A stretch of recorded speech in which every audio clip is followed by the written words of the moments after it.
In this lecture, we'll be taking a look at how humans have adapted culturally to some of the climate types that we have studied in previous lectures. For our purposes here, we are modifying our initial definition of what an ecosystem is to engage the concept of a human ecosystem. So a human ecosystem, in this case, is going to be defined as that cycle of matter and energy that includes all living organisms and their interrelationship to the local natural environment. However, what we are doing here is we're taking a look through the lens of how humans have adapted to a specific landscape. Here, the concept of efficiency becomes very important.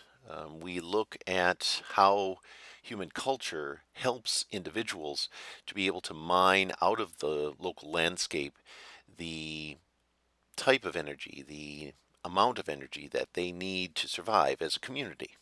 In terms of the work of biogeographers, this means that concepts like diet become extremely important, especially when you're dealing with populations or communities of foragers or small-scale agriculturalists. Their connection to the land is very different from an industrial or a post-industrial society. So when we step back and look at what a human ecosystem is, it becomes a predictable system in which we engage the idea of energy extraction and energy usage. We'll begin our look at human ecosystems by starting in the north, specifically in a polar climatic environment. So this would be group E. And we will focus on the subregion of tundra, capital E, capital T. Now, in terms of tundra, again, just to review, the location of tundra environments or the geography of tundra climates generally will be found on the fringes of places like the Arctic Ocean or in small coastal areas in places like Antarctica. In terms of how this kind of climate is experienced, we're dealing with temperatures that are generally cold. So we will have long, cold, and dark winters. We will see brief, cool summers, but again, it will be an extreme kind of experience. In terms of the controls to this climate, there are going to be very few um, atmospheric controls. Most of the controls relate to location, in this case, latitude, the distance that these land masses and coastal regions are in terms of their relationship to the equator and how the Sun-Earth relationship is a big part of that region. The name tundra really relates to the low ground-hugging kind of vegetation that exists in high latitude environments, both in the north and in the south. It also is generally assigned to areas that are considered high in terms of their altitude. Given this extreme nature, Inuit speakers, and the term Inuit relates to a language community. It's a community that stretches across most of the northern hemisphere, and it is again associated with areas that are classified as part of the tundra group. Inuit residents generally, and in terms of their demographics, will be limited. Their community sizes will be generally small. And again, the nature of the environment, the landscape in which Inuit speakers live, will be a big part of this demographic control. So from October to July, waters in areas that we find Inuit speakers living will be generally locked in ice. During this period, animals, with the exception of seals and walruses, will generally be in a process of migration. They'll migrate to the south. And again, this ecosystem is very much affected by the Sun-Earth relationship and where the Earth is in its orbit around the Sun. So by midwinter, for example, the ice is reaching its thickest expression and the nights are very, very long. The Inuit people are hunters and gatherers, or they are foragers. They are not domesticating and raising crops in this kind of environment. They live in a harsh environment. So hunting or the hunting of animal resources represents a kind of core element to their overall community-wide diet. In late July, temperatures rise above freezing, and we start to see Inuit environments incorporate more of the hunted materials. They will also incorporate some vegetative material in this kind of cool summer environment. Grasses and shrubbery will produce different kinds of berry resources. Then, of course, the plants themselves become a kind of resource, not only for the humans, but also many of the animals that they are hunting as part of their subsistence strategy. As I said earlier, these Arctic extremes really limit the size of Inuit communities. We do not see communities, at least prior to European contact, being anywhere more than 80 to 100 individuals. The environment, the local environment, and this style of subsistence cannot support populations that are any larger than that. Also, in terms of prehistoric and then early historic um, studies of these regions, we find that there were practices that were designed to limit the size of populations. This included infanticide in its most, again, extreme expression of this kind of population control. But there were other methods as well, including some marriage practices. So family planning, ironically, is something that is again, important to this particular region, at least in terms of a pre-contact or early contact period. However, what we have seen since modern contact in northern and extreme southern portions of our planet and its latitudes, we have started to see increases in population sizes, averaging in this case approximately 3% annually since the late 19th century. Also, one of the other changes that we have seen to affect population sizes in some of these more extreme climates is the introduction of modern hunting techniques and the presence of food storage technologies and other Western labor practices. So historic and modern analyses by biogeographers of life in extreme climates such as our Arctic region, specifically the tundra subregion of that, include a variety of factors, and there's 5 I want to share with you. Many of the studies will take a look at, of course, subsistence practices over seasonal cycles and how those have changed over time. A second factor that many of these analyses will incorporate will be the kinds of natural fuels that are being utilized. A third, the amount of physical labor that is involved in some of the food and resource procurement practices. A fourth, the presence of wage labor and the impact that that had on Inuit life. And then fifth and finally, the presence of store-bought foods and some of these long-term storage technologies and how these have impacted the diet. In terms of findings, when we take a look at an average modern Inuit community, they will generally expend, again annually, about 12 million kilocalories of energy as a group. Hunting, mining, carving, working for wages, maintaining households, traveling, visiting other groups, things like that. On average, an Inuit community will consume over 800 gallons of gasoline, 600 gallons of kerosene, and well over 10,000 rounds of ammunition in terms of some of these modern hunting practices. In terms of what they collect, the average Inuit community today living in these more frigid environments will collect a little over 13 million kilocalories of food. 7.5 million kilocalories of food will actually be consumed by some of their beasts of burden. In this case, dogs are very, very common in this region. And then they are supplementing their diets generally in the modern sense with over 7 to 8 million kilocalories of store purchased foods, and many of these foods are purchased in bulk. So again, we're kind of comparing, the amount of energy that a community will um, give in order to survive and what they will receive in terms of the fruits of that labor. And it's this relationship that biogeographers will use to assess how human populations, whether it's in the prehistoric past or the early historic record, or even in our modern history today, how they have adapted to these environments and how efficiently they have adapted.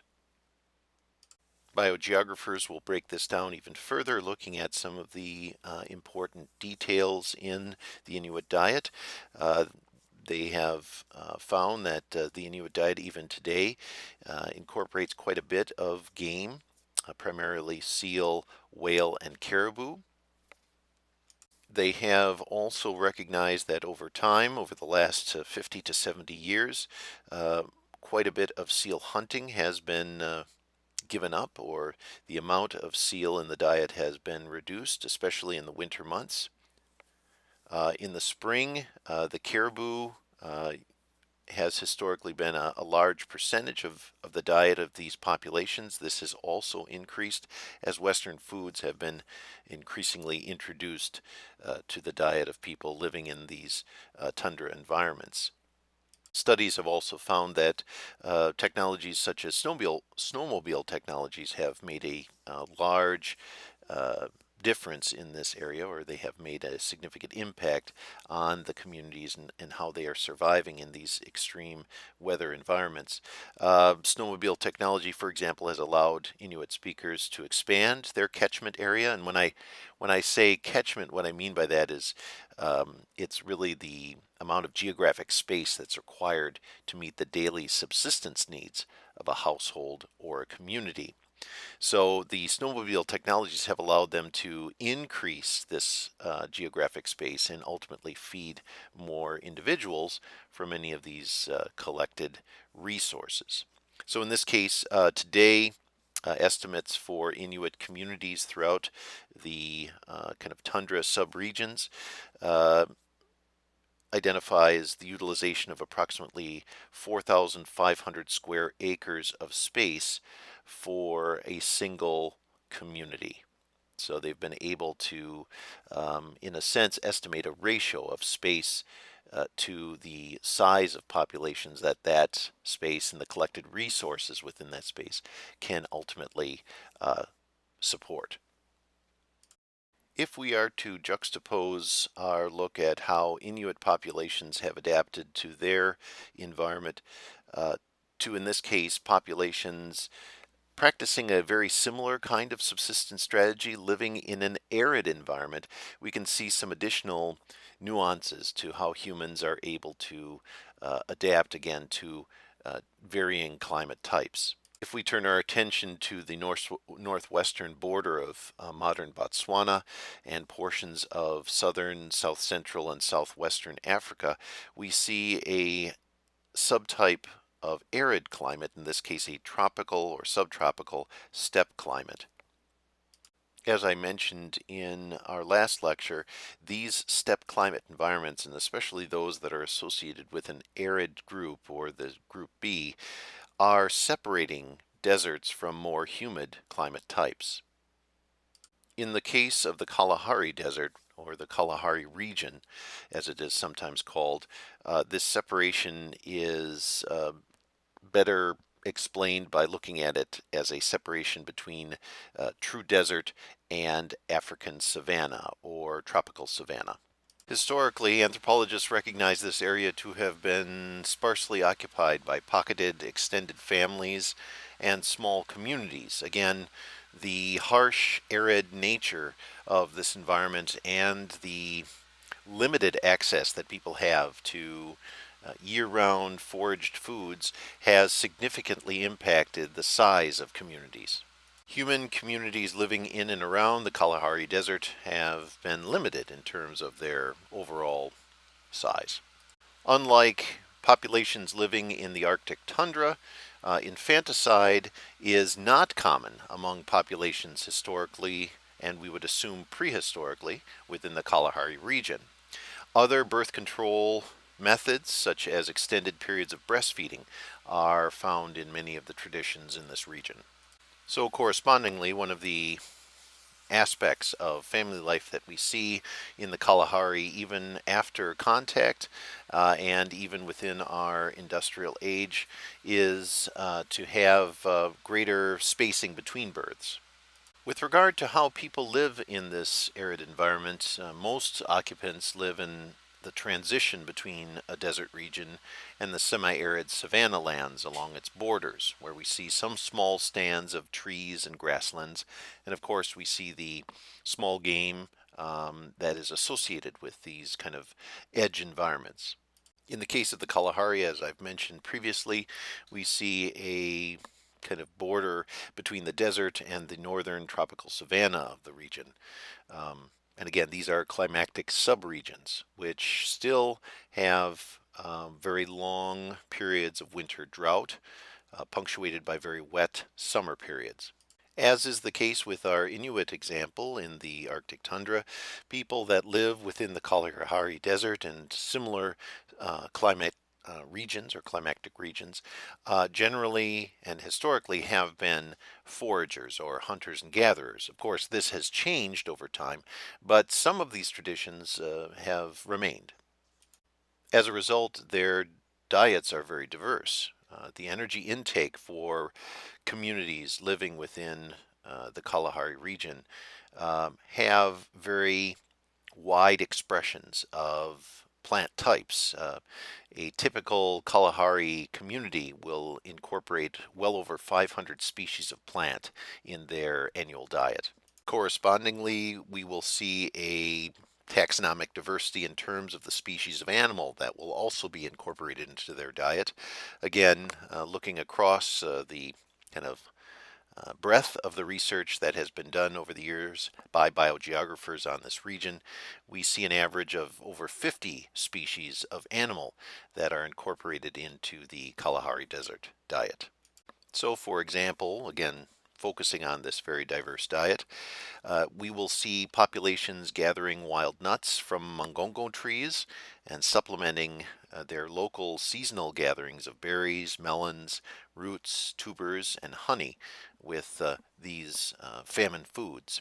Men often will participate within local hunting traditions. They will add things like warthog, tortoise, rock python, ostrich eggs, and other very unique forms of local animals to the diet as well. Even giraffe is hunted periodically. So a much more diverse diet, yet a very similar form of subsistence strategy when we compare historical peoples of the Kalahari region to peoples of the Arctic Circle. So too we will see a difference in technologies. When we look historically at the Kalahari region, we realize that tools of peoples, both men and women, living in this environment consist of locally produced digging sticks and even a bow and arrow kind of technology type. Metal implements and firearms have been added to this since the late 1950s, and their settlement patterns have changed quite a bit as a result of the introduction of new technologies. One of the things that we see, and we saw this also with populations among our Inuit speakers, is that they will start to live in larger groups. They do not need as much land to be able to support higher populations as a result of these new technologies. Correspondingly, as well, we have seen an increase in the impact of wage labor in the region, and we have even seen until probably the last 10 years a pretty well established poaching economy, and that has also impacted how people live in the region. A specific example of a language family that is associated with the Kalahari region is the Juchwasi people of this environment. Until the warfare of the 1980s, and warfare has been associated with local nationalities and ethnic groups and their conflicts. The Jutwasi, like the Kung, another important language family, they've been very mobile, following seasonal weather patterns, especially the rain patterns, and then, of course, following food resource patterns of resource availability.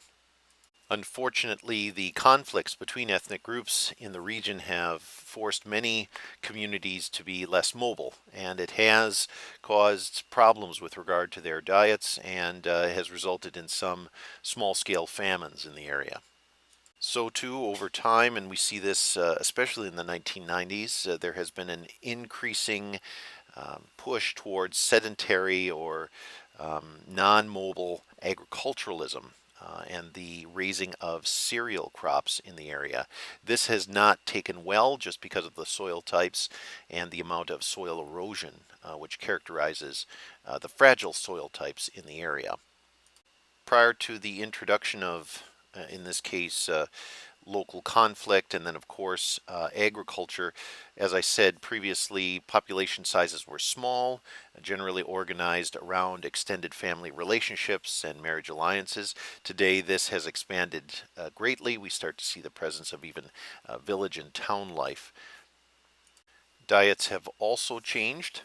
Studies by anthropologists and biogeographers in the 1960s took a closer look at how people on a community wide level were meeting or exceeding their daily subsistence needs. They were also taking a look at the impact that not only strife within these regions was having on populations, but the introduction of new modern food traditions and food technologies. In this analytic process, researchers created a series of indices that counted food resource amounts in relation to the amount of labor time or daily time that was spent collecting, hunting, or gathering, or even raising some of these new domesticates that were being introduced. As part of this analytic process as well, resources were weighed as they were being brought to camps, and then they were analyzing how the resources, again, food resources generally, were being divided among the population of each of the camps that were part of these ongoing studies. Again, the idea of efficiency and balance became very, very important in terms of the conclusions and the findings of these studies that began in the 1960s. So the total amount of meat and vegetable foods that were acquired were then compared to the total number of hours that community members spent in acquiring and preparing them. Looking in a sense at a kind of energy budget for each of the populations within the study environment. And again, this physically the study environment was this kind of subclimate region. So what were some of the findings in terms of the results? Gathering, in this case for historic groups, was 2 to 3 times as productive as what we have seen in other environments. Gathering was also, and the resources that were being gathered, principally vegetable in nature, made up the core of the Kalahari diet. When looking at gender and labor, some of the conclusions included that 1 man-hour of hunting brought approximately 800 calories to a community's diet on a weekly basis, whereas 1 hour of a woman hunting or gathering brought nearly 2,000 calories. So, and again, I mentioned weekly, this was on a daily basis, my apologies. But you can see here that, again, gender and labor do have a strong relationship within the region. And when we look at what particular group is contributing more to the diet, we see that women are, and these gathered resources become a very important part of survival in the region.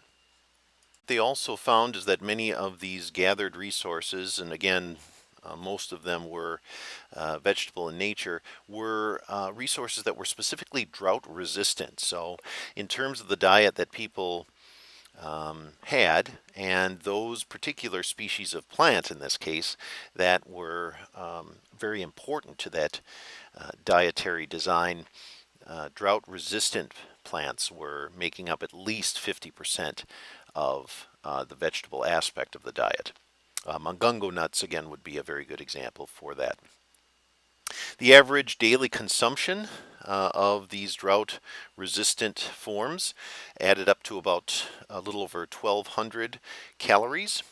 They also provided nearly 60 grams of protein to the diet. So, both being drought resistant, more resilient in a sense, and being a major resource for both protein and calorie intake, made the decisions, the food-based decisions that people would make, extremely important. It was found that generally an average person within the Kalahari region on a daily basis would eat about 9 ounces of meat. This was again something that was somewhat deficient in relation to the vegetable diet, but and it was also something that was a little more seasonal. But there were cultural adaptations that helped to, in a sense, negotiate some of those deficiencies. All in all, in terms of combined resources, providing daily caloric intake, protein was pretty high when we compare Kalahari populations to other groups, both agricultural, hunting and gathering, horticultural, even industrial. In fact, when you compare these diets to our own, we see that they will, in a sense, extend beyond us by at least 30% in terms of daily protein intake. So it's a very protein-rich diet. And we find this in many of these very extreme climate and climatic regions. Last but not least, we'll take a look at agriculture as an adaptation to specific climates and climatic subregions. Now, determining productive and consumptive ecological trends becomes difficult when one begins to study the historic and modern uses of domesticated plants and animals. So we focus more intensely when we're trying to understand how agriculture works or behaves as another one of these subsistence strategies on smaller scale and less industrialized forms of agriculture. Um, when we incorporate the industrial approaches taken in countries such as the United States, the job is very, very difficult, as you can imagine. So too, with intense forms of agricultural production, we're also looking at something that is a global phenomenon, where you have, in this case, resources, both plant and animal, that are being produced on a very large scale, being then shipped into or moved into a variety of external markets. And that's something that kind of gets away from our primary thesis, which is to look at how culture, and how specifically culture focusing on food production, how it behaves within a local environment. The majority of agricultural production on the planet today fits within a kind of microthermal subclimatic region. And one area within the United States, for example, which is a good example for a microthermal climate type, would be the northern portions of the Midwest. This would include not only the kind of central and southern half of Wisconsin, of course, stretching across to places like central and southern Minnesota, but then also it moves down into Illinois. We find it in Iowa. We find it even in Kansas and Missouri. Prior to the global intensification of agricultural production following the Second World War, places like the Midwest or the central plains states of the United States would produce, in this case, a pretty significant amount of food, and that food would stay local. In this case, it would be consumed on a national level as opposed to an international level. But averages that we see in the 1950s and 1960s places us at approximately 4,000 kilocalories of food produced on a daily basis by each agricultural worker. And that is significantly higher than anything else we see historically when it comes to modes of subsistence. What this does for us in terms of our demographics is it allows us to live in more concentrated populations. It also allows us to live in much larger populations as well. If we are to compare even on a regional scale, the kind of production, agricultural production that's occurring in the United States in the 1950s and 60s to what we have in terms of agricultural workers in places like Burundi in Central Africa or Zaire or Tanzania, we see that in this case, agricultural workers on a daily basis would produce about 40 kilocalories. So there is a real difference there between um, region to region agricultural practice. And of course, when we're dealing with more intensive agricultural practices in the United States and in Central Europe, there's a real disparity. So it becomes a very challenging process as we are trying to understand how agriculture behaves, and we have to start to categorize it and classify it in a variety of ways that allows us to look at specific regions and focus more on those smaller scale practices. So let's take a look at one small scale agricultural example, in this case agriculture that is part of a corporate process, and again a corporate more in the sense of smaller producers who are creating their own kinds of consortiums to be able to interact with larger market environments. So it's not corporate in the sense of IBM or Apple. This is corporate in the sense of social corporations. And in this case, we're looking at Mexican family farms and how they are organizing labor and, of course, how they are bringing together their production processes in places like northwestern Mexico. In these Hispanic cooperatives, we see a real emphasis on labor. We see a much more significant role that labor plays in the production process than in either of our previous examples and everything in between. If we are to take a look at the modern Opata Indians and how they are part of this process, what we realize is that we have a variety of factors or variables that are at work here. We have crops that are indigenous to the region that are being actively domesticated and produced, and we have situations where those more rural, more local domesticates are then being manufactured in a way that is introducing them to a world marketplace. We have that along with global cash crops, things like corn, for example, that are being then grown side by side with those more traditional crops. And so there's a lot of things going on. So too, in many of the labor practices in these small-scale agricultural settings, we have, again, the role of the family being very, very important in terms of organizing labor and some of the expectations for men and women in terms of the labor market, the number of hours that people are working, the expectations of those laborers, things like that. Given all of this, one of the other things that we see is that like our other subsistence strategies, hunting and gathering or foraging, horticulturalism, pastoralism, all these different smaller scale practices, individuals who are part of these small scale, culturally rooted and localized practices are very much at risk with regard to the production process. They can be at risk in terms of environmental hazards, landslides, floods, things like this, droughts. But then also we see environmental hazards with regard to, or hazards rather, with regard to changing markets, changing global tastes, and then of course competition from larger scale, more intensive agricultural producers.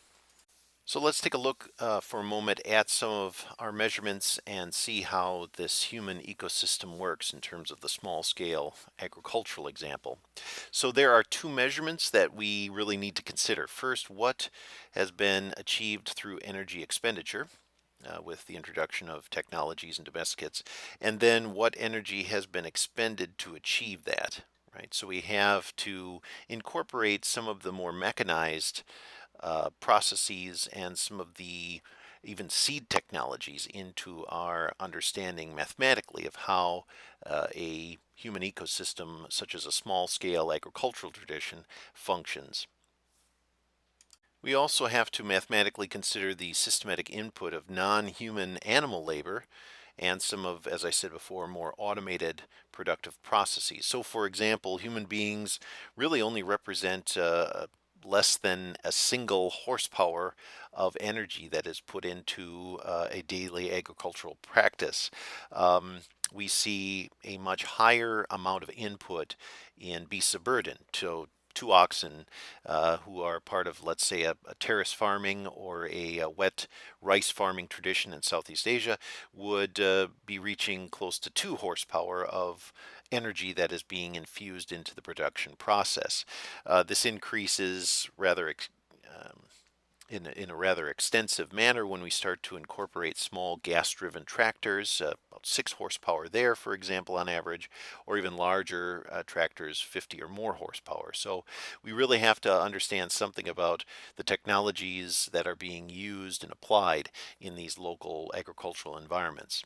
So when we look more closely at the Hispanic cooperatives associated with the Opata traditions, indigenous traditions of places like Mexico and Mesoamerica, we find that on average, an Opata ethnic cooperative will incorporate over 22,000 small-scale farm environments.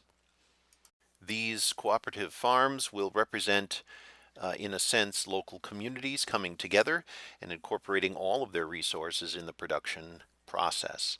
In terms of climate, generally we find these ethnic corporations being situated in low and warm or hot, um, low latitude steppe environments, especially in the northern hemisphere.